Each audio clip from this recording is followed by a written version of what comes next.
अस्सलामुअलैकुम नाजरीन, मैं हूँ फ़याज़ अहमद अपने चैनल फ़याज़ अहमद तजा के साथ।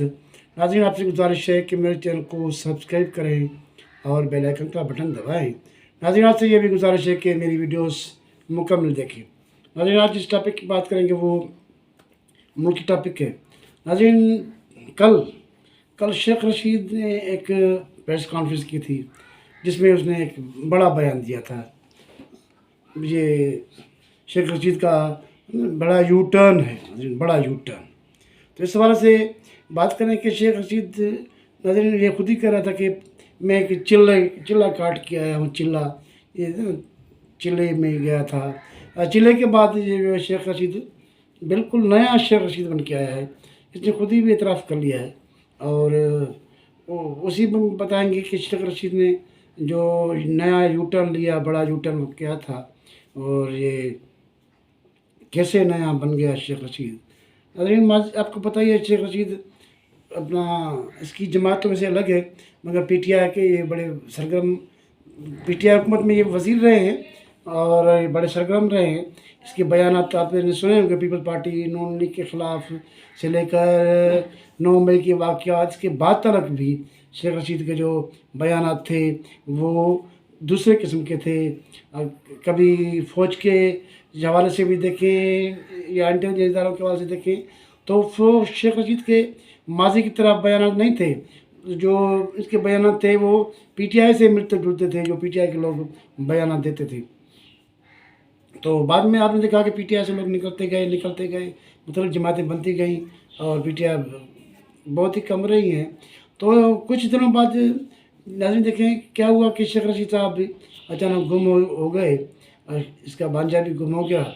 फिर कोर्ट्स में गए, कोर्ट में सब पुलिस ने कहा कि हमारे पास है ही नहीं। तो फिर उसके बाद कुछ दिनों बाद इसके भांजा आ गया। इसकी लाल हवेली जो थी जहाँ ये रहता था वो भी सील कर दी गई। तो फिर कुछ ये हुआ कि नाज़रीन कुछ दिनों के बाद वही शेख रशीद जो था जो बिल्कुल अंदर चला गया था। फिर कल जो है वो अचानक नमूदार होता है। वो नमूदार हुआ, उसने प्रेस कॉन्फ्रेंस की, कहा कि मैं चिल्ला गया था, क्या कुछ भी था वो आपको बता दिया गया। तो शेख रशीद ने ऐलान किया कि 9 मई का जो वाक़या हुआ वो बोला कि वो जिसने भी किया वो लानती थे, वो गलत अमल था, लानती अमल था।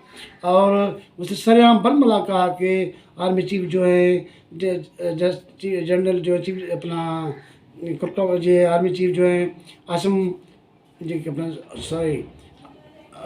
असद मुनीर साहब वो, और उसने DG ISI general Nadeem Anjum का नाम लिया कि वो बड़े अच्छे हैं, मैं हमेशा फ़ौज के साथ रहा हूँ, हमें उस पर फ़ख्र है। जनरल आसिम मुनीर पर फ़ख्र है, ये अपना जनरल नदीम अंजुम पर फ़ख्र है। तो यही शेख रशीद ने कहा कि जो 9 मई का जो जिसने भी प्रोग्राम किया था, जिसने भी प्लानिंग की थी वो लानती है। तो सबको पता है कि ये 9 मई का प्रोग्राम पीटीआई ने बनाया था। इसी 9 मई में इमरान खान को जो है वो भी मुजरिम बना दिया गया है। इमरान खान ये सारी पुश्त बनाई उसने की थी। ये ड्रामा, ये प्लानिंग जो थी वो कहाँ बनी, सब भी इमरान खान से लेकर दूसरे क़यादत जो है उसमें मुलविस है। तो शेख रशीद ने नाज़रीन सीधी तरह से वो उसने कहा कि मैं उस पर जो है लानत भेजता हूँ। तो ये बड़ा यू टर्न है जो शेख रशीद आज से 6 महीने कबल जो बिल्कुल पीटीआई की सर में खड़ा हुआ था और फ़ौज और के हिसाब से या आईएसआई के हिसाब से वो बातें नहीं कर रहा था जो अभी कर रहा है। वो टकराव की वाली बातें कर रहा था, हम ये होगा वो होगा, ऐसे किया जाएगा। तो इस हिसाब से नाज़रीन शेख रशीद जो है वो उसने यू टर्न ले लिया। शेख रशीद को देखिए कि नाज़रीन हम आपको ये बताएं कि ये कभी भी एंटी आर्मी या एंटी आईएसआई रहा ही नहीं। शेख रशीद को बनाने वाले भी यही इदारे हैं, शेख रशीद को जितवाने वाले भी यही हैं।